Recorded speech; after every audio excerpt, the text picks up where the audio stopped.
Na mtazamaji, karibu. Tuko na Waziri Simon Chelugui tukizungumza masuala ya kimsingi sana. Kama umekosa awamu yetu ya kwanza, bila shaka una sababu ya kwenda katika mitandao yetu ya kijamii, ima katika ile YouTube channel ukafaidike mawili matatu.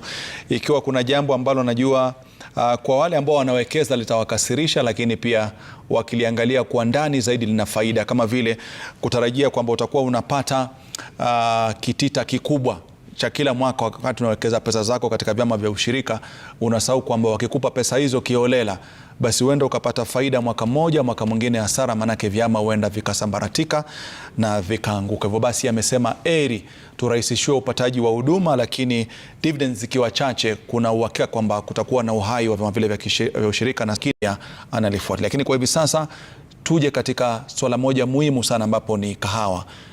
Ni tegemeo kwa wengi, limesomesha, limeelimisha, limetibu, lakini swala ambalo kwa kweli bado lina changamoto. Kuna wakati nilikuona ukizungumza na baadhi ya wakulima, na ukasema kwamba kuna takriban bilioni 6.7 wakati huko umesema kwamba zimetengwa ili kuweza kuimarisha zao hili la kahawa.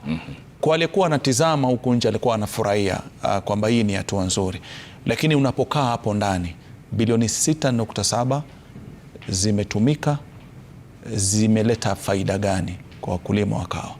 Asante sana. Rashid, nipe tu dakika moja nimalizie ya kwanza. And I want to emphasize that the government identified cooperative as enablers of an implementation of bottom-up economic transformation agenda. And on this, we are talking of agriculture, MSMEs, affordable housing, digital and creative economy, and health. And these reforms are intended to enable the government to achieve the 6 objectives of bringing down the cost of living, eradicating poverty, and also creating jobs, expanding the tax base, and improving the foreign exchange balance and inclusive growth. So tukiangazia haya yote, we are driving and implementing session of paper number 4 of 2020, which is promoting cooperatives for socio-economic transformation. So in all that, the cooperative function is established a 4-tier cooperative structure, which will break down from primary, secondary, tertiary, and even apex at the national level. So that is the structure that we are building and we are pushing. Now, back and also close the SACCOs.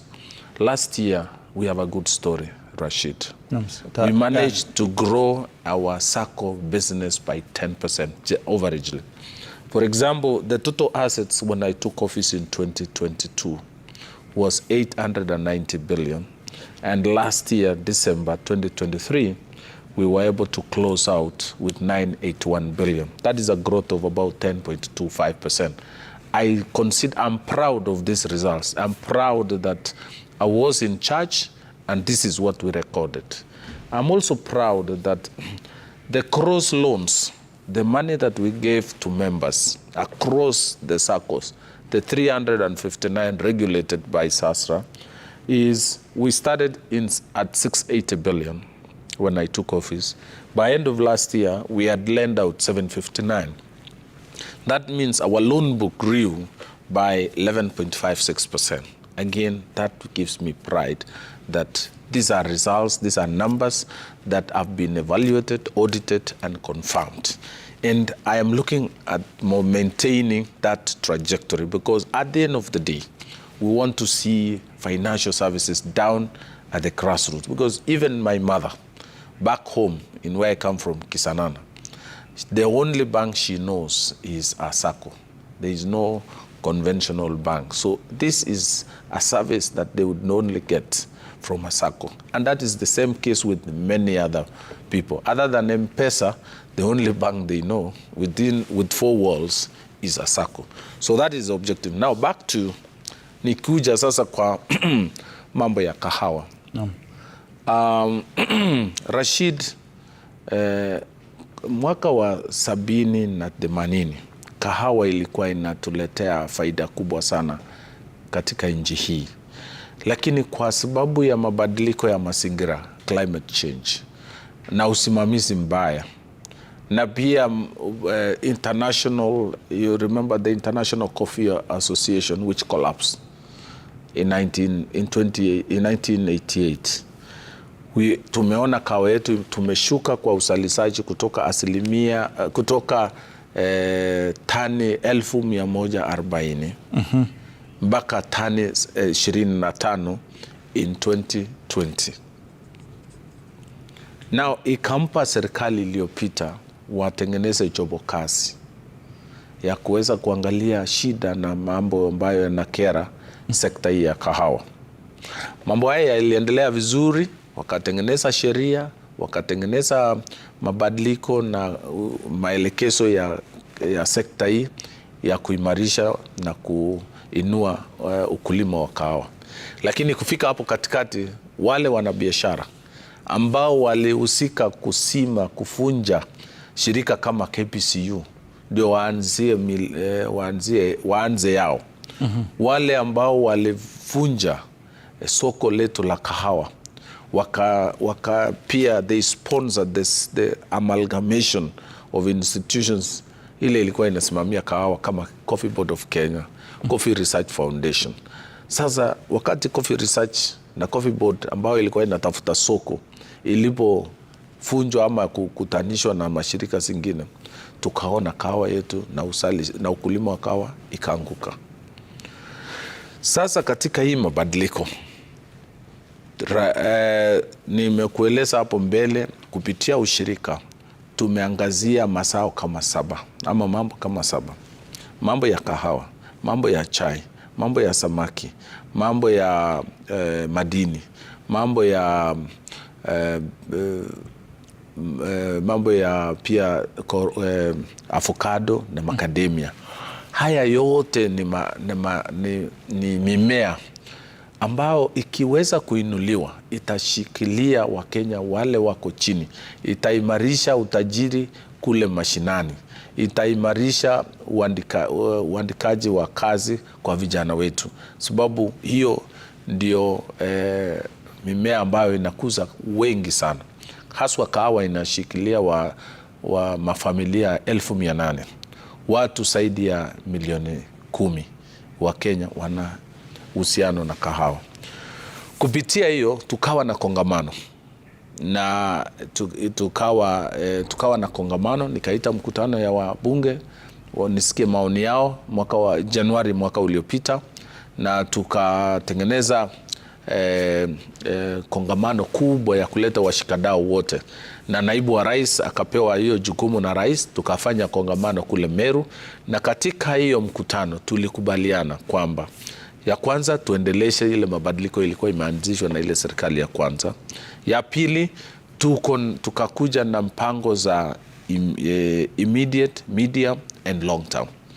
Ya haraka sana ni mambo ya kuwapatia wakulima pesa. Tuliona mkulima, sababu gani mkulima amejiondoa katika ukulima hii? Mtu wa kahawa huko ilikuwa ina pesa, inalipwa na dola, lakini mkulima amepoteza no motivation to go to the farm. So nikaandikisha ombi katika baraza la mawaziri la kupewa pesa bilioni 6.7, na hiyo ikapitishwa na pesa ikapewa. Ya kwanza tukaweka katika kule KPCU, na tayari tumeshapeana kwa wakulima. Mpango nilitembea mimi mwenyewe. Nilikuwa kule Makueni na I was hosted by the governor Mutula Kilonzo Jr.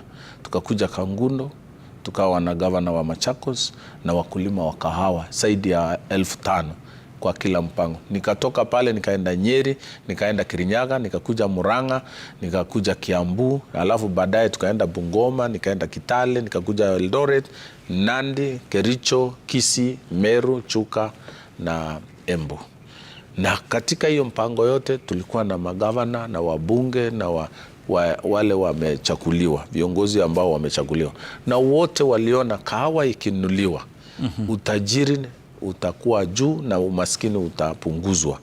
na ndio maana tukasambaza. Wakati tunapozungumza sasa hivi tayari tushapeana bilioni 2.9, 2.9 billion, na tuna orodha na wale hata kule Taita Pwani kuna kahawa pale Undanyi pia wao wanaweza kukopa. Na utaratibu za kupata hii pesa, unatakiwa uwe umechuna, umeleta kahawa yako kwa ile station, pulping station.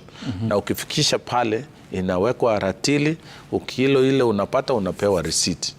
And within a week una aggregatiwa hiyo kahawa yote, unalipwa shilingi 40 kwa kilo. Alafu hii kahawa itashagwa, itasafishwa, itanikwa, itakaushwa, iwekwe kwa gunia, ipelekwe kwa millers. Ikifika kwa mila unapata ingine shilingi 40. Kwa hivyo inamaanisha tangu wakati unapochuna mpaka siku ile kahawa yako imefika katika mill, kama mwezi mmoja umeshalipwa shilingi 80. Na ikiwa na hiyo kahawa itakuwa milled, iwekwe kwa warehouse, ipelekwe kwa soko letu la Nairobi Coffee Exchange. Na pia fanya mabadiliko katika hiyo soko la Nairobi Coffee Exchange. Within 5 days of auction or of sale, pesa ilipwe mkulima within 5 days, siku 5, chini ya siku 5. So tunasema ikiwa soko itaharibika, sababu unajua Waswahili wanasema soko ni mjinga. Unaweza enda huko bei iteremke chini ya shilingi 80. Sasa mkulima atakuwa namna gani? Sisi tunasema kama serikali, kwa sababu tunatoa motisha hii shilingi 80. Bei ikiteremka chini ya shilingi 80, sisi kama serikali tuko tayari kukaramia hiyo hasara.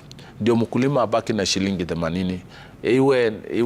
Iwe ni bei ya kahawa, iwe ikienda bei haribike, anabaki na 80.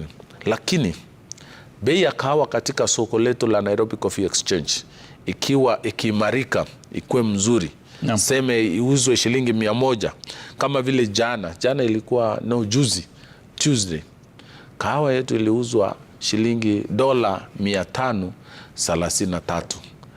Inamaanisha huyo mkulima alipata shilingi 228 kwa kilo ya ile kahawa alileta.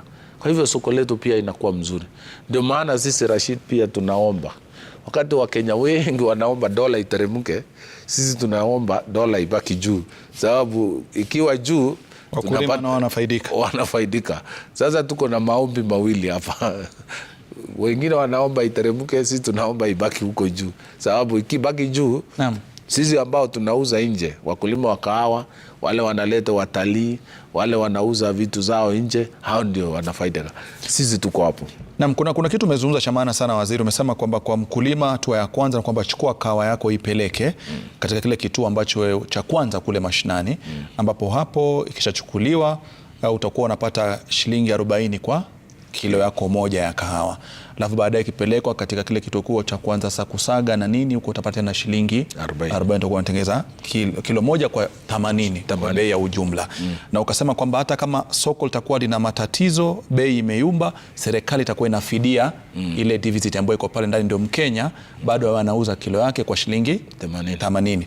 Kwa wale wakulima ambao wanatengeza kahawa, ni mkulima yoyote yule ambaye ana kahawa yake anaweza kuwa anapeleka, ama pengine kuna hadi ya kwamba lazima umeweza kusajiliwa na tukajua kwamba upo, ama ni yote ambaye anasikia sasa hivi akiwa na kahawa anaweza kuja kufaidika na hii shilingi bilioni 2.9 ambayo tayari ishaanza kuwasaidia wakulima? Wakenya wote wanaweza kupata hii pesa, chapo tu umeleta kahawa. Kwa hivyo mkulima na wale wana shamba kubwa, tunaangalia wale wako na eka 20 na chini, sababu tungependa kushikilia wao kwanza. Tunaamini wale wakubwa wana uwezo mwingine tofauti wa kuweza kufikia kwa mabenki kubwa. Lakini wale wadogo wako na shamba ya ekari 20, hao ndio tunaweza kuwasaidia. Hiyo ni kwanza. Ya pili, shilingi 80 ni kama ile ahadi rais alitoa, guaranteed minimum return. Hiyo ndio bei ya mwisho ambayo mkulima akienda shambani asubuhi anajua baada ya hii kazi yote, kutoa jasho, kuchoka, kuvuna kahawa na kupeleka kwa soko, yeye atapata shilingi 80 kwa kilo, na hiyo pesa ipatikane chini ya mwezi moja anapofikisha kahawa yake kwa ile mnada ama ile factory ya kahawa. Hiyo inamaanisha hatakuwa na haja tena kukopa pesa kutoka kwa makampuni ambao wanakopesha pesa. Hatakuwa na haja sababu yeye atakuwa amelipwa kahawa yake. Lakini hii pesa sio deni. It's not a loan. It is an advance. Kwa hivyo, this advance is based on your delivery of coffee, your cherry. So that's why we call cherry advance revolving fund. Na hii pesa inapofika, kahawa yako inapouzwa katika soko, hiyo pesa inakuwa it is recovered. And you are paid the difference. If we go down, you will remain with your 80 shillings. So watu wasiokope, watu wachukue hii pesa. Tumeshawaeleza vile njia watatumia kupata hii pesa, ndio waweze kujimudu, waweze kukaramia watoto yao wakienda shule, kama kuna gharama ya shamba, kama kuna mahitaji mengine, yeye aweze kufaidika na ile kazi ambayo wanafanya. Naam, kuna shida moja ambayo imekuwa ikikumba watu wengi ambao wanajishughulisha na kilimo cha kahawa, ambapo ni kubadilika kwa bei ya mara kwa mara. Yaani umeona miaka mingi wanasema ingekuwa hii bei inapokuwa nzuri na inaimarika hivyo, kwa kuna wakati mwingine pia inashuka kiasi cha kwamba mtu anasema kama tunawategemea wale wainunua, kama unasema sasa hivi unafurahia maana yake dola iko juu waziri. Kuna wakati mwingine pia wao watakuwa wanakahawa, lakini ukiuza pia unalia kwa sababu unaitoa lakini unapata kwa bei ya chini. Kuna mikakati gani ambayo ipo tukijua kwamba kahawa yetu inatumika sana katika nchi za nje ili kuhakikisha kwamba mkulima atakuwa anafaidika pakubwa zaidi? Haijalishi kwamba dola iko chini, dola imepanda, imeshuka, lakini ile bei kama vile ambavyo mmeweka huku ndani ya serikali kwamba utakuwa unauza kwa shilingi 40, ikifika kwa kusaga shilingi 40 80, vipi inaweza kuwa na kiwango bora cha kwamba liwe litakalokuwa, lakini mkulima kahawa yake inapokuwa inatoka katika soko la nje anafaidika pakubwa sana? Unashukuru sana Rashid. Mambo matatu. Ya kwanza, lazima tufanye value addition ndio tuweze kuongeza dhamana ya kahawa yetu. So tunachuna kahawa yetu, tunaweka kwa soko, tunauza kama we sell them as coffee beans. And the profiteers make a lot of money, make a kill out of our coffee, because actually they use it for blending. So my priority now is increase production and source for markets. But ultimately, what we require to do is what others have done. Brazil, Colombia, Vietnam, these are leading coffee producers. They have engaged in value addition. So ukienda pale, unakuta wanauza tu 40% kama kwa magunia, lakini 60% ishashakwa, imewekwa kwa pakiti, iko tayari kukunywa. Hiyo ndio njia moja ya kuongeza dhamana ya kahawa yetu. Ya pili ni pia sisi Kenya, Afrika Mashariki na pia Afrika tuko na watu 1.2 lakini wao wengi wanakunywa chai. Kahawa tunachukulia kama kahawa ni ya wazungu, kahawa ni ya watajiri. Tunayokuza lakini hatuitumii. Tumeanza mkakati na mpango ya kuongeza wale wanatumia kahawa Kenya hii yetu na pia katika hii sehemu hii Afrika yetu, sababu tukifanya hivyo tutaongeza. Ushaenda Java, mkahawa yetu hapa Kenya, kila mtu anaelewa. Ukienda pale, hiyo kikombe moja unapata na shilingi 300. Lakini hiyo kikombe iko na kahawa 3. Sasa angalia hiyo bei. Ni asilimia ngapi mkulima anapata katika hiyo kikombe moja ya kahawa? Alilipwa ngapi na wewe ulilipa ngapi? Kwa hivyo tukiweza kuongeza wale wanakunywa na kutumia kahawa, tutaongeza bei ya kahawa. That is a long term. All those two are long term. But of immediate concern, Rashid, ni kutafuta soko mpya. Najua wale jamaa wanahusika hapa, hata tukiwa na hii Nairobi Coffee Exchange. I know we've done a lot. We brought in Capital Markets Authority to supervise the operations of Nairobi Coffee Exchange, to license brokers and all that. But from my own view, where I sit, it's still a club of certain people. My dream is to see that Nairobi Coffee Exchange, you as Rashid from Saudi Arabia, from Korea, from Japan, you can buy Kenyan coffee from where you sit, from your table. Now we have robust internet service. So the way to open up Kenyan coffee market is to open up the exchange so that it's no longer a club. It is free. Angalia vile siwe umenunua gari kutoka nje. Ukuenda Japan, ukuenda Dubai, ulikuwa na pesa na ulikuwa unataka gari. Ukatafuta kwa mtandao, ukapata gari ile unataka kule Dubai. Sahi Dubai imekuwa nchi nyingine. In 20 years ago haikuwa na it was a desert. But because they opened up, it's a free trade. Dubai is what it is. Japan is exporting millions of vehicles to people they don't see, they don't know. Now, hii soko letu, we have to open up, free it completely, so that we invite anybody who is interested in coffee. I want that coffee shop in Italy or in Belgium to buy Kenyan coffee, whether it's 10 bucks, 20 bucks, then we consolidate the orders of Germany and we ship, we break the orders in Germany. That way, we will make our Kenyan coffee premium, known in the world, and we can brand and position our coffee in the world. That is what we need to look at in the immediate markets. We have to look far east, we have to break the traditional way of marketing and come up with new ways of marketing.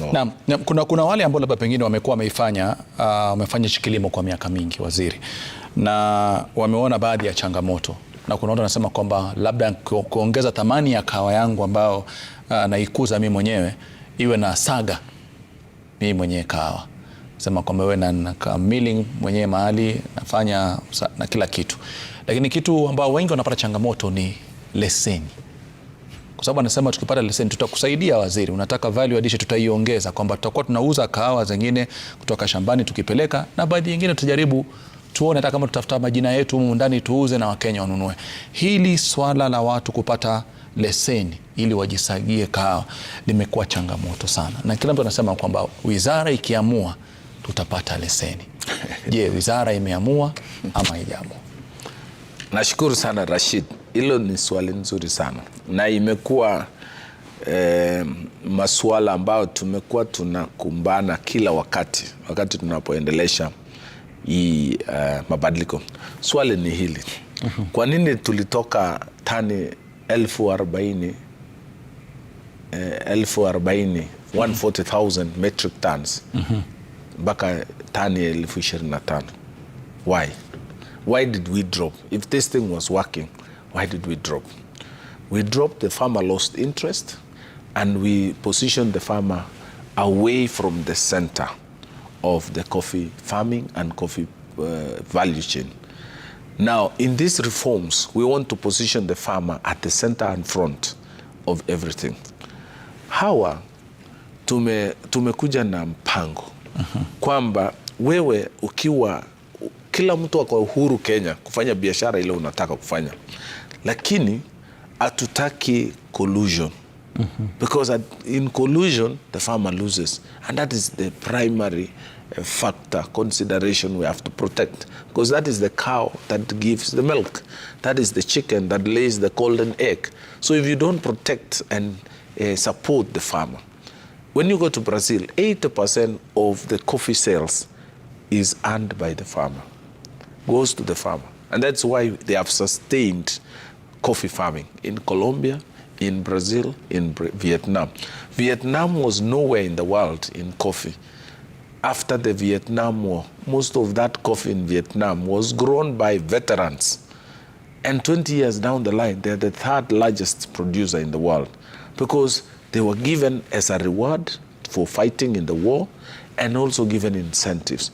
And they have been sustained because they get value. Every effort they put in that coffee tree, they earn 80% of value. In Kenya, it is 5 to 10% of that value goes to the farmer. So my mission and the mission of this administration and government is to return the farmer at the center and front. Now, we have said anybody is free to do any business, but you must choose one. You cannot be holder of all the licenses. You are regulating yourself, you are trading yourself, you are mailing yourself, you are also a coffee farmer yourself. So we have two types of license, Rashid.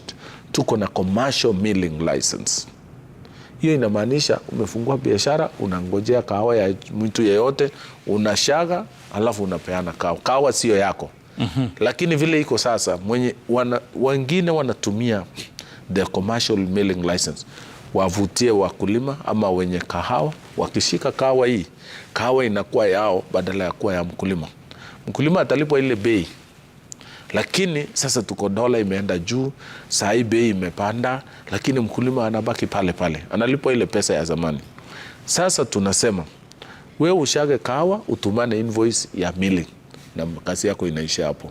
Mwenye anafanya warehousing ni mwingine na atalipisha ku warehouse kahawa, na mwenye anafanya broking ni mwingine. So that you are not the same. Wakati huyu ameshachukua kahawa, amemill kahawa, anaanza kutafuta soko, anauza kahawa $800 na mkulima alilipwa $100. Hii faida ya $700 inafaidi nani? Mkulima analia, lakini dola yote na dhamana yote imeenda nje ya mkulima.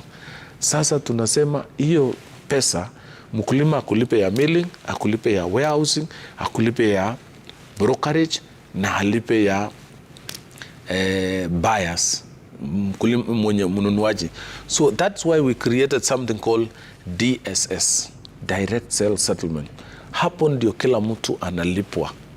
So pesa ikilipwa na yule mnunuaji amenunua kahawa yetu, anatuma pesa kwa hiyo DSS, which is managed by Nairobi Coffee Exchange in conjunction with, it's a banking system. So wewe Rashid, fungua account ya dollar account. Ukitaka pesa yako ilipwe na dola, pesa inatumwa kwa dollar account. Ukitaka ulipwe na Kenya shillings, ulipwe na Kenya shillings. Na siku hiyo hiyo tunalipa transporter, tunalipa mila, tunalipa mkulima, tunalipa benki, tunalipa the broker. Kila mtu analipiwa pale. Hakuna mwenye anangoja mwingine. Kama nimekuelewa waziri, unasema kwamba ile ya kwamba mkulima awe ndiye anataka alime, aende asagi, aende fanya nini, asema italeta changamoto kwa kiasi fulani. Hiyo ni lesson moja nimekueleza. Naam. Sasa ndio ya pili. Kuna huyu mkulima mkubwa ana shamba yake 5,000. Ana uwezo wa kushaga, kulima na kuleta kahawa yake kwa soko. Huyo tutampatia growers license, na hata akiomba leo atapewa hiyo leseni leo. Sababu huyo inaweza thibitisha huyo, kama tuseme kwa mfano Sasini kama Sasini wako na shamba kubwa sana, kama CKK Estates wako na shamba kubwa sana, kama society kama Komodhai wako na shamba kubwa sana ya society, watapata growers millers license, na hiyo inawapatia nafasi kuweza kushaka, lakini haiwapatii nafasi pia waende katika soko, sababu pale sokoni watatafuta mwenye atafanyia broker, mwenye atatafutia soko. Faida ya broker ni kukutanisha muuzaji na mnunuaji. Yeye atatafuta bei mzuri, apeleke kahawa kwa soko. Ikifika kwa soko, bei inatolewa na analeta kwa mwenye kahawa, anamuuliza kahawa yako iliuzwa $200, unakubali ama unakataa? Ukisema unakubali, sasa hiyo that sale is concluded and payment is processed and then you receive your money. Naam, kuna watu ambao hawapo katika kilimo cha kahawa, hawalimi, hawana mashamba, hawana chochote, lakini wanafaidika kila siku kwa kilimo cha kahawa. Hawa ni makatele ambao wamekuwepo miaka nenda miaka rudi, na huwa kwa njia moja nyingine wanajenga picha, mkulima anaona kwamba wao ndio wenye kahawa, ama wao ndio kama watetezi kwao, na wao kumbe ndio ambao wanakandamiza na kuwanyonya haki zao. Umejipanga vipi na swala hili la makateli? Kwa sababu hii biashara ina pesa na ni biashara nono kama unavyojua wewe mwenyewe, na ifanywe na walala hoi, inafanywa na wale watu ambao wana hela. Hawa makateli wamesema tusiwaite cartels, waitwe profiteers. Okay. Na yote inamaanisha hao ni wanabiashara. Na hata wakati tunapofanya biashara, tuseme sasa hii ni station ya Citizen Media Group, you rely on adverts and promotions to make money.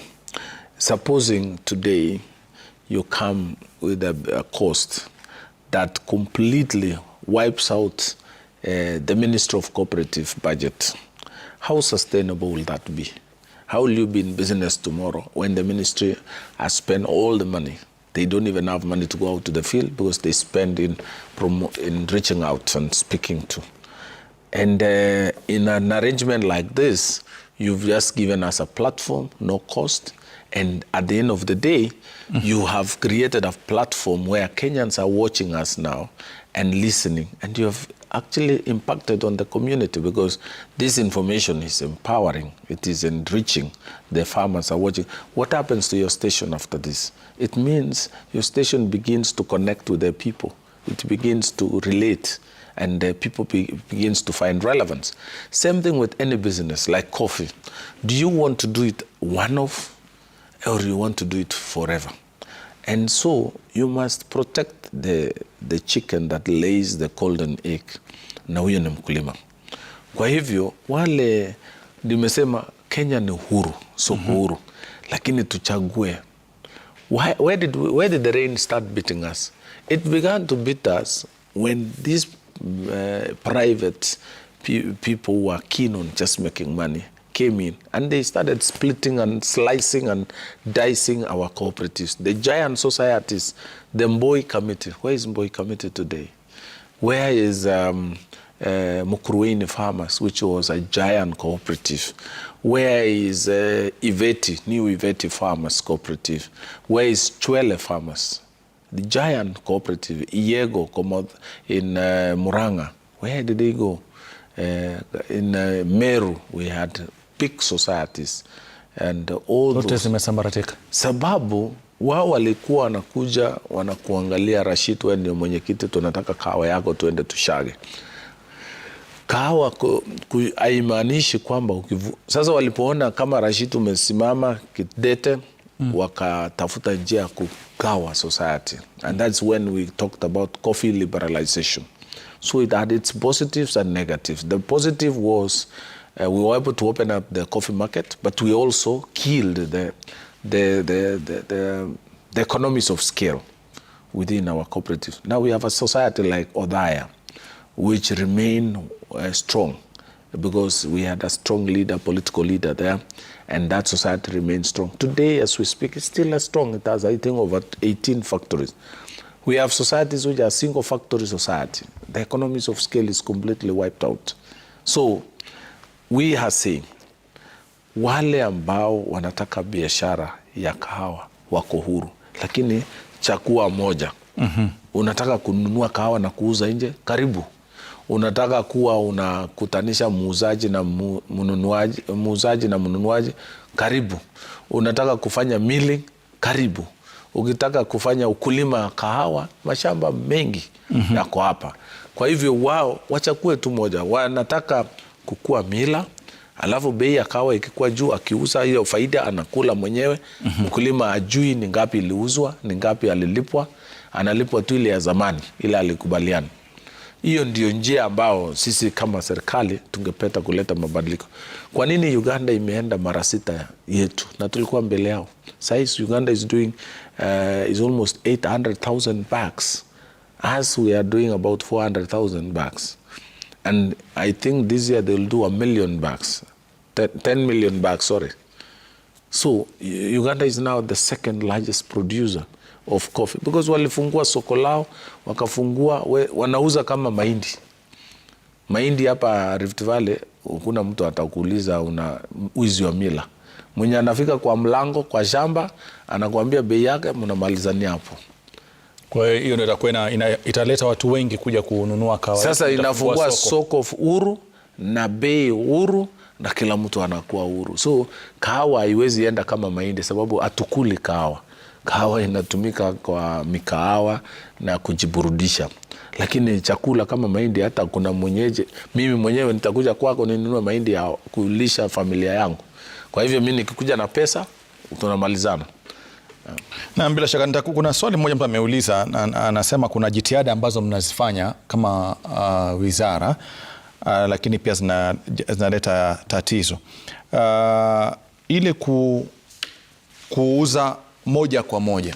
Kuna watu wanasema kitambo kwamba pengine kama mimi Rashid na kahawa yangu na nipate mimi mwenyewe mtu, najua kwamba kuna Simon ako Colombia na nielewana na niuze mwenyewe kahawa yangu moja kwa moja. Kuna baadhi wanaamini kwamba labda hiyo italeta faida sana kuliko kupitia kwamba niuze hapa, ichukuliwe kasagwe pale alafu iuzwe pale. Wanasema je, kimtazamo wako ukiweka tu namna ya kuwalinda wakulima lakini wewe wanauza moja kwa moja, utafaidika na zao la kahawa? Export. Asante. Sheria zetu sasa inakubali uuze moja kwa moja kwa soko, na 15% wanakubalika wafanye hivyo, na 85% unatakiwa upitie kwa ile soko letu la Nairobi Coffee Exchange. Lakini ukikuja kwetu useme bei ya soko hili lenu iko chini, mimi tayari nimepata bei nafuu ama bei nzuri kwa hii soko juu ya ile Nairobi Coffee Exchange, hatuna budi kukubali, sababu tunataka we want to encourage promotion. So hiyo mpango iko na hata sisi tunataka kuleta changamoto kwa soko letu, ndio pia waweke bidii watafute soko mpya, so bei nzuri, ndio tuone kahawa yetu. Nataka hata mimi kama waziri ningependa kujua ni wapi, sababu nia yangu na matakwa yangu ni kuona mkulima amefaidika zaidi kupitia hii soko. Kama soko haituletei bei nzuri, basi tutatafuta njia nyingine. So lazima tutafute tu ile itatuletea faida kubwa. Kwa hivyo hata hii usimamizi ambayo iko kwa wizara yangu, they should not sleep and wait for any price. If the buyers can get better prices out there, then why do we have better prices, alternative better prices than our exchange? So mtu asitumie hiyo kama kisingizio ya kuweza kutafuta njia mkato. Akuje direct, atueleze niko na hii, na sababu AFA ndio wanapeana export permit. Wataelezwa na wataturudisha majibu, tuone kweli tukipeleka hii kahawa kwa hii soko yetu atafaidika.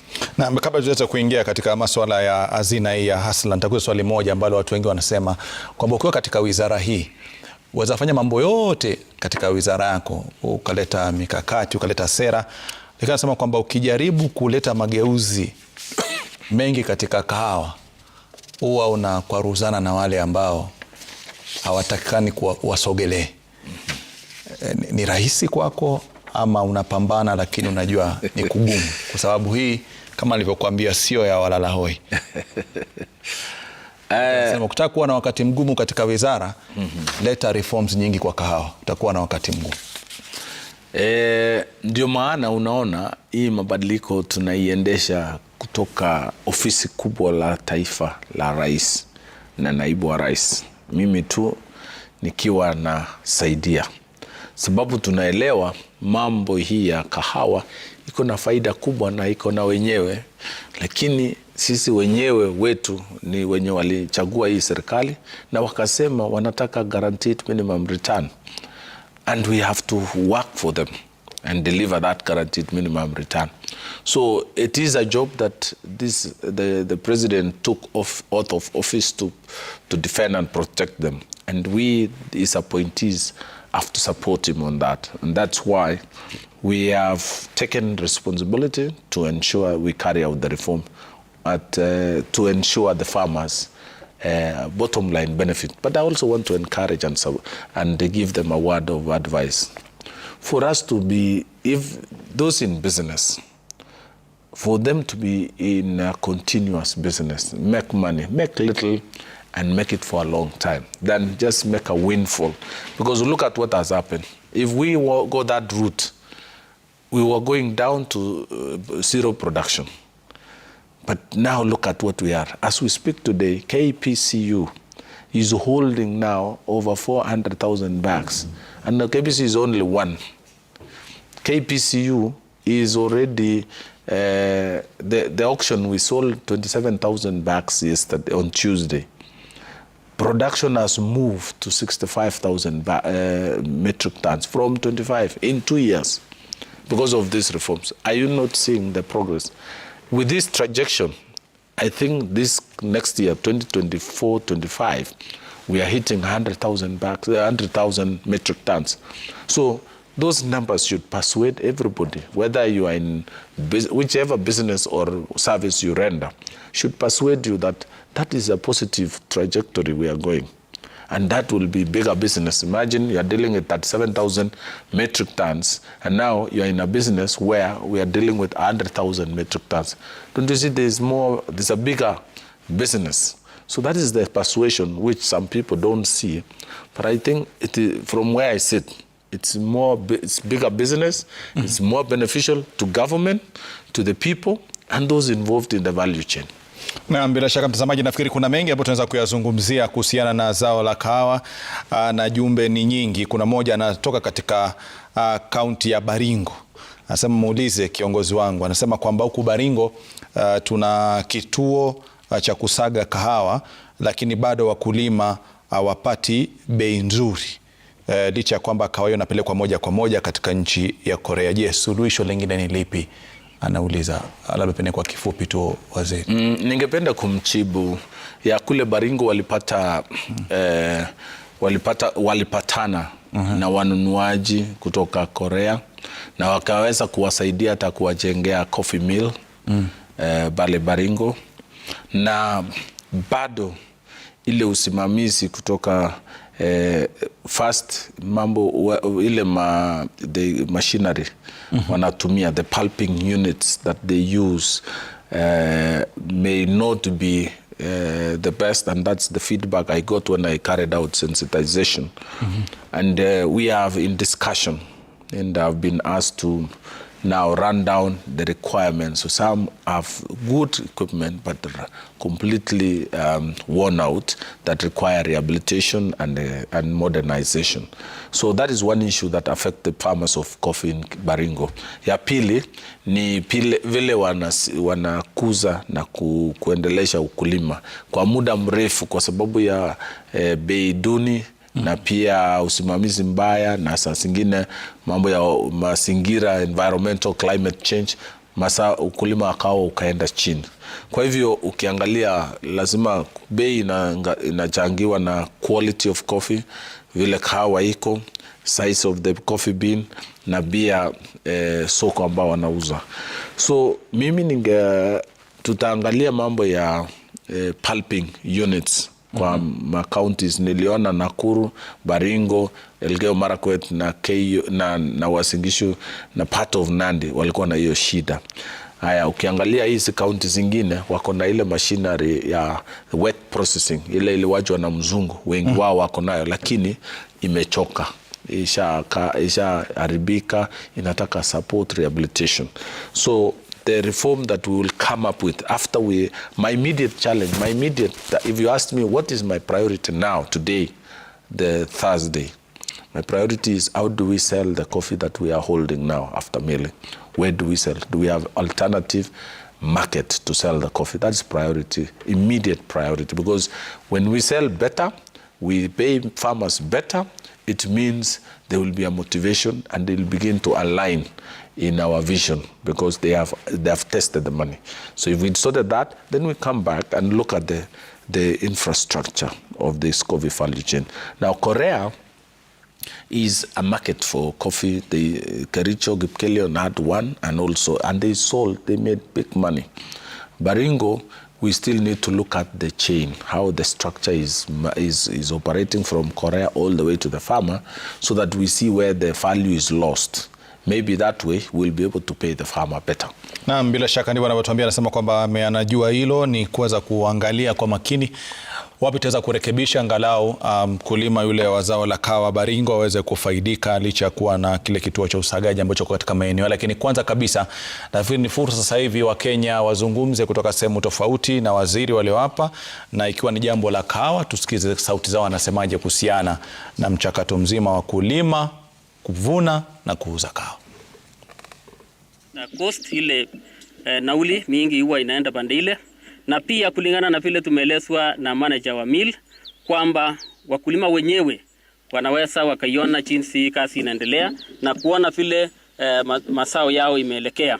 Nataka nipongeze serikali yetu ya KK, maana walitambua wakulima hawa wa kahawa, wakaona nieri waweke reforms.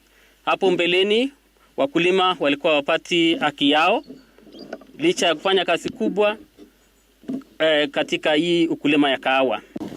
Ili kuweza kukimu na kuzuia ule ukora ambao watu wengine ama kuna wakora fulani ambao wamekuwa wakidanganya wakulima na kuja kununua na bei ya chini. Sisi kama viongozi, haswa mimi naongea kama kiongozi, ni kuweza kuwa na marketing committee yetu binafsi, na iwe inatoka kwa wakulima wenyewe, sio ambao wametumwa na mtu. Sio vyema kwamba tunapeleka kahawa yetu mbali ilhali tuko na viwanda vya karibu, na kila mara wananchi wanasema hakuna viwanda Baringo, na wakati tunajengewa viwanda inakuwa ni vigumu kuikimu kwa sababu tunaepesha yale mazao yetu na tunazipeleka mbali badala ya kuinua ile biashara yetu ya nyumbani. Na bila shaka kabla kuweza kuendelea na maoni yao, nataka niende moja kwa moja kwa Gregory ambaye yuko Meru. Gregory, nao kama wana wakulima wanasemaje kuhusiana na zao hili la kahawa nchini Kenya? Na Rashid Abdalla, mlima Kenya ama upande unajulikana kwamba kahawa ndio imekuwa nguzo kuu kwa miaka mingi na karne mingi zilizopita, lakini ni kahawa ambayo imeweza kupata changamoto kadhaa, na hapa tukiwa na cooperatives basi ni swala muhimu ambalo tunafaa kuangazia, na ninaye basi mmoja wa wale wakuu katika sekta ya kahawa na wakulima wale binafsi ambao wanaitwa kwa lugha ya kimombo estate farmers. Labda tunapozungumzia katika masuala ya kahawa, Bwana Ayubu Pundi, ni masuala gani ambayo kwa sasa mnahisi kwamba yanahitaji labda kuangaziwa na serikali na mambo ya kahawa? Thank you Gregory. Kwanza ningesalimia waziri Cherugui, rafiki yangu sana, na nimwambie hongera kwa ile kazi anafanya. Kwa saa ile shinda tuko naye, mimi naweza sema ni pande mbili. Pande ya kwanza ni maneno ya fertilizer na dawa. Mbeleni tulikuwa tunapatiwa dawa na fertilizer kutoka kwa KPCU, lakini mwaka moja miaka mbili sasa inaenda kuisha, atupati dawa kwa KPCU na atupati fertilizer kwa KPCU. Na sisi tulikuwa tunaomba vile tulikuwa tunafanywa mbeleni na ile serikali nyingine ya kuwa mkulima wa kahawa anaangaliwa kipeke yake, kwa sababu kama ni wakati wa mvua, wakati wa kiangazi, wakati wa kuvuna kahawa, kuna zile ndao unatakiwa upike kahawa ndio iweze kuivuna vizuri. Kama ni wakati wa kuweka fertilizer, kuna ile fertilizer unaweka ukienda kuanza kuvuna kahawa, na ukimaliza kuvuna kuna ile unaweka. Sasa sisi tukiambiwa tuende kwa serious bond, tunakuta ile fertilizer iko huko sio ya kahawa, ni ya labda mmea kama mahindi ama mmea mwingine. Kwa hivyo sisi tungeomba fertilizer yetu, dawa yetu ipelekwe kwa KPCU, na kwa sababu KPCU inatupea shell fund, basi ni rahisi sana sisi wakitoa kupatia dawa na fertilizer wakate pesa yao kutoka kwa shell fund. Kitu ya pili ni marketing, na tulikuwa tunaomba kama serikali itaweza nchi kama Dubai, kwa sababu ni nchi ambayo ama ni town kubwa sana ambayo inajulikana kwa umaarufu wa biashara. Wana biashara wengi kwa dunia mzima wanaendanga Dubai. Pia ukiwa Dubai, ukiangalia kama nchi za Marekani ambazo hutumia kahawa sana, ni kama distance iko nusu kutoka kutoka Marekani kuja Dubai na kutoka Kenya kwenda Dubai. Tungeomba serikali chukue nafasi hii iweze kufungua masoko ama iwe na go down ama exhibition center ambaye itakuwa ina run for 24 months. Kila kama ni roasters wende wako karibu Dubai, wale wako within Dubai ama Marekani wenye wanataka kununua kahawa wanakuja wananunua kahawa ikiwa karibu hapo. Na pia kwa sababu ni nchi ambayo ina umaarufu kubwa sana kwa maneno ya biashara, basi itasaidia sana. Wale wa biashara wanakuja Dubai pia wanakuja wanaonja kahawa ya Kenya na naweza na kuwa na nafasi ya kuzungumza na wenye kuuza kahawa ya Kenya pale Dubai na wanauziwa direct. Labda kwa swala la kutafutia kahawa ya Kenya soko.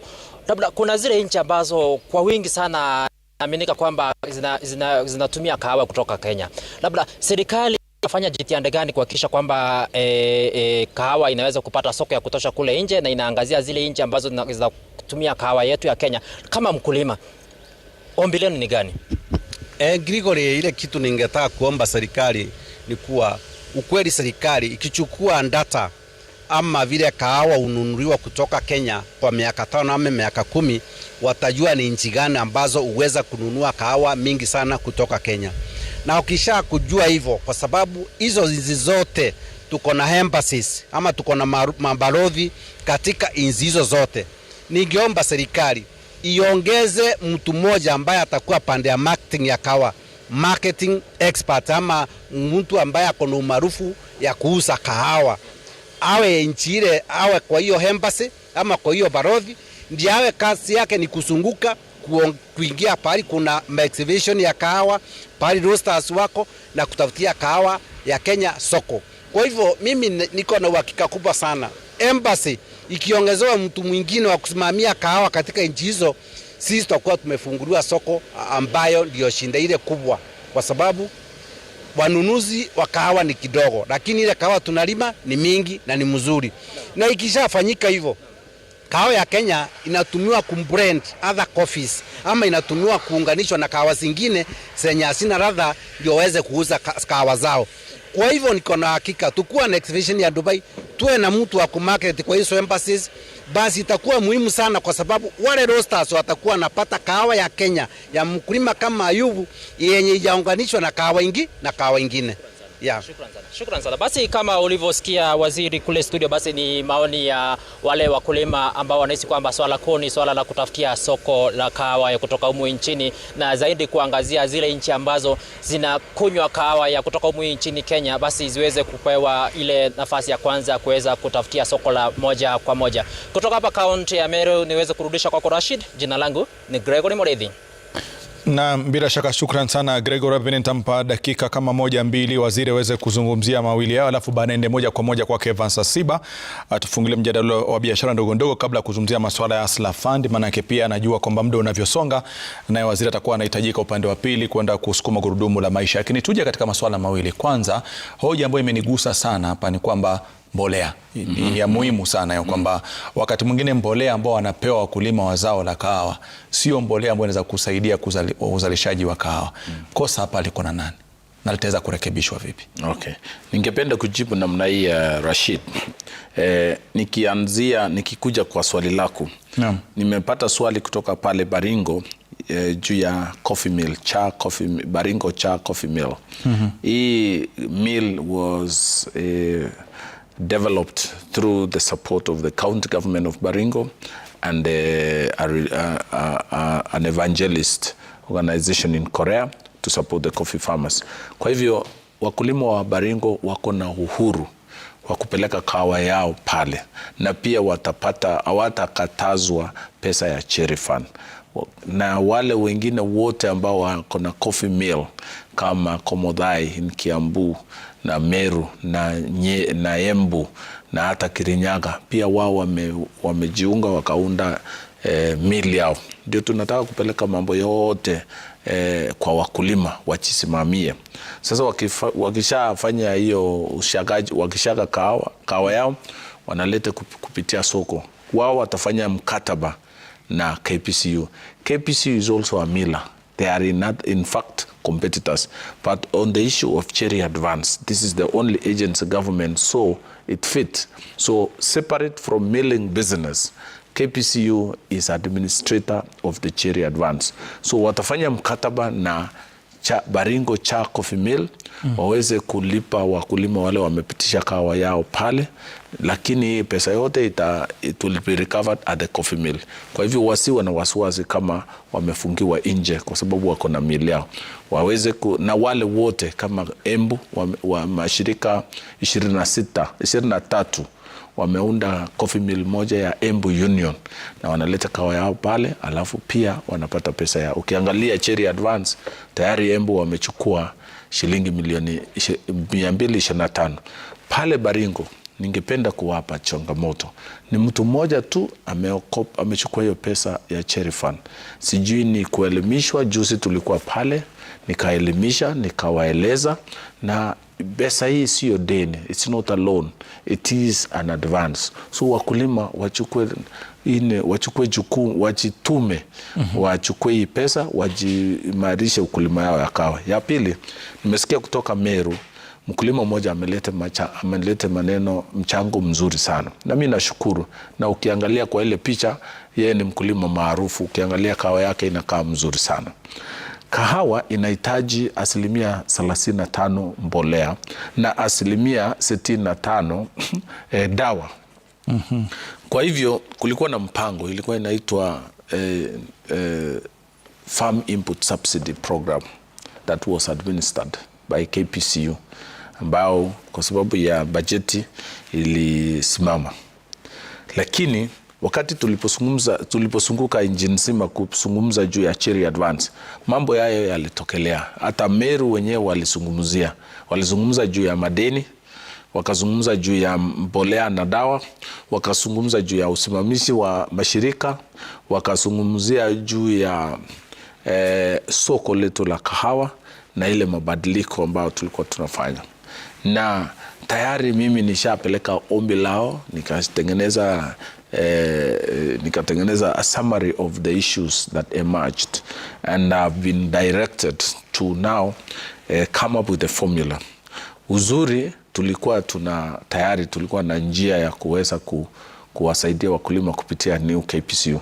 So elekezwa kufanya mpango na kutafuta bajeti ya kuweza kusaidia wakulima kwa mambo ya dawa na pia kwa mambo ya fertilizer. Ningependa kumhakikishia kwamba tutatumia njia ya ushirika, ile wakulima wanaelewa kupitia KPCU, na tayari nishaeleza KPCU, usimamizi wa KPCU wajipange. Kwa mambo ya soko, tayari tumeshapata ofisi kule Dubai, ofisi ndogo ya kufanya coordination ya soko letu la Uarabuni na pia kule mashariki. Kule Japan, China, Korea and the entire Far East and Middle East. Kwa hivyo hii soko, hii ofisi tumefanya mazungumzo, tunataka tu wanangojea kuandikiana na DMCC, Dubai Commodities Warehouses. Na hiyo itatusaidia sana kuweka kahawa yetu. We'll put some few samples, maybe 1 container. Ndio wale wanataka kahawa hata watahitaji kutembea mpaka Kenya.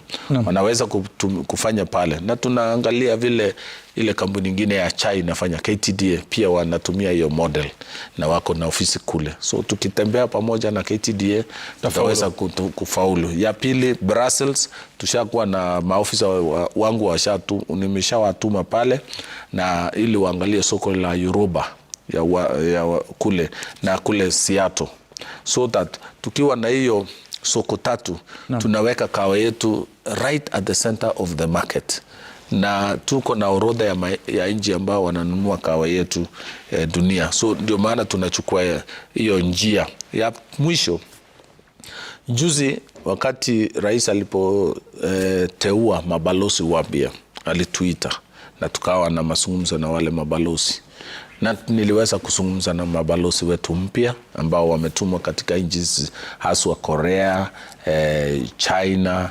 Amerika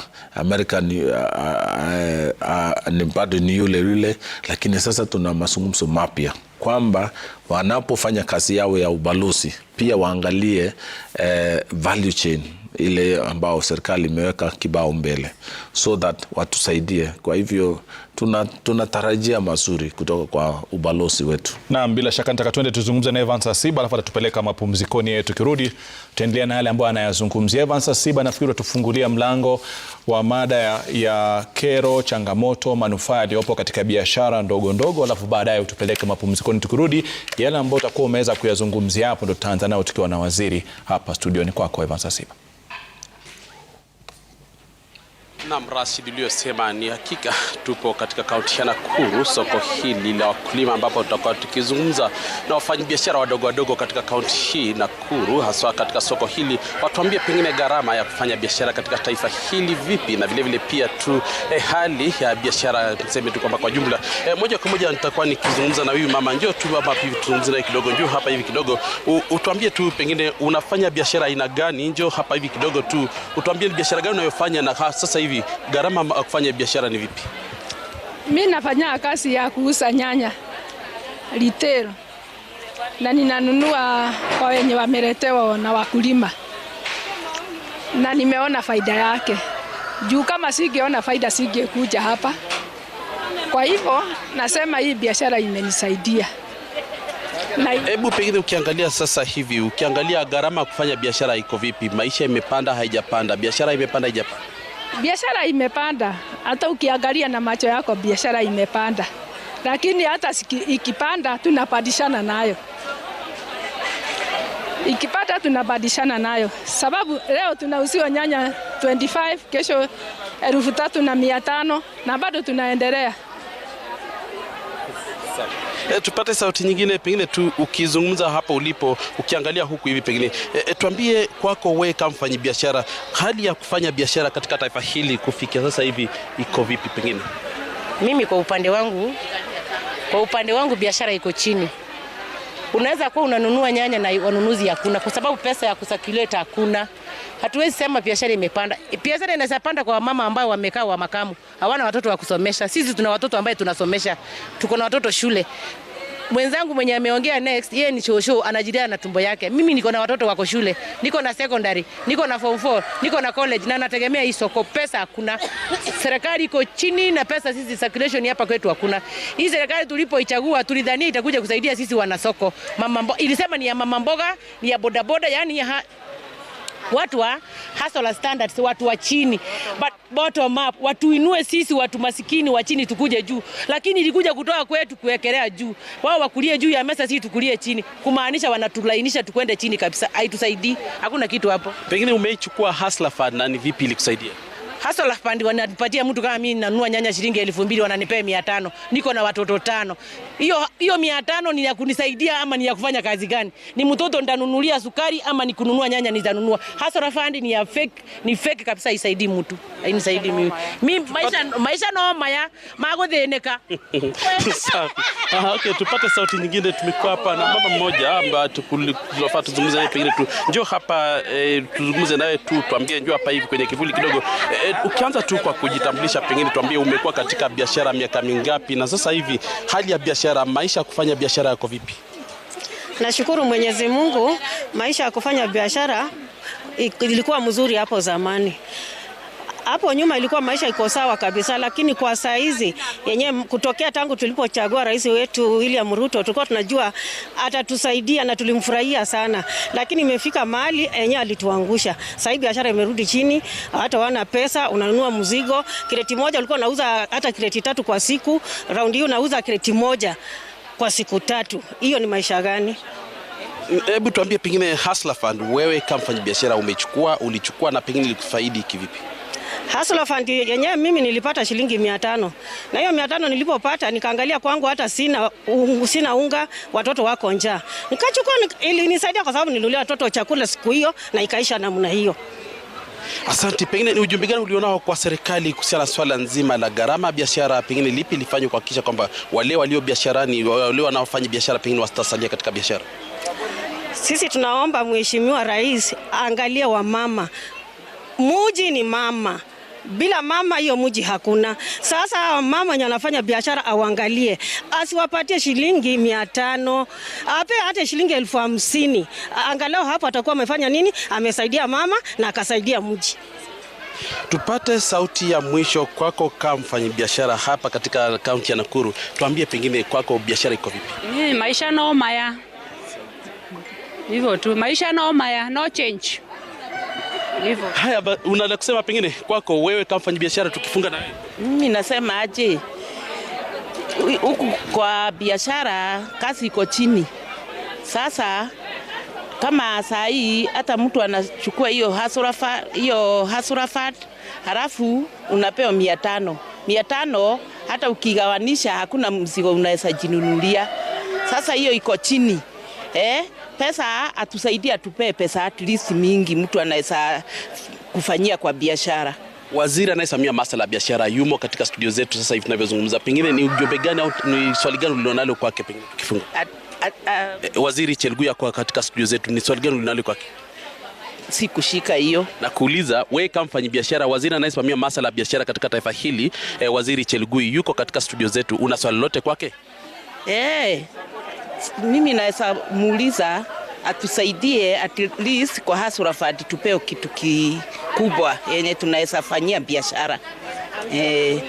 Haya basi, hizo ni kauli za wafanyabiashara katika kaunti ya Nakuru, haswa soko hii ya wakulima, wote wakizungumza, wakitoa kauli zao kuhusiana na gharama kufanya biashara na changamoto zilizo sasa hivi, wengi wakisema kuwa hali imekuwa ngumu zaidi, na sasa pengine wanaomba serikali kuhakikisha wamefanya kila juhudi kuhakikisha wale wanaofanya biashara wamesalia katika biashara na wamepata kile kidogo cha kulisha familia zao, na vile vile pia swala nzima la gharama ya biashara. Kutoka kaunti ya Nakuru tutakuwa tukielekea mapumzikoni. Basi tukirudi mwenzangu Rashid atakuwa akiendeleza mada hii leo.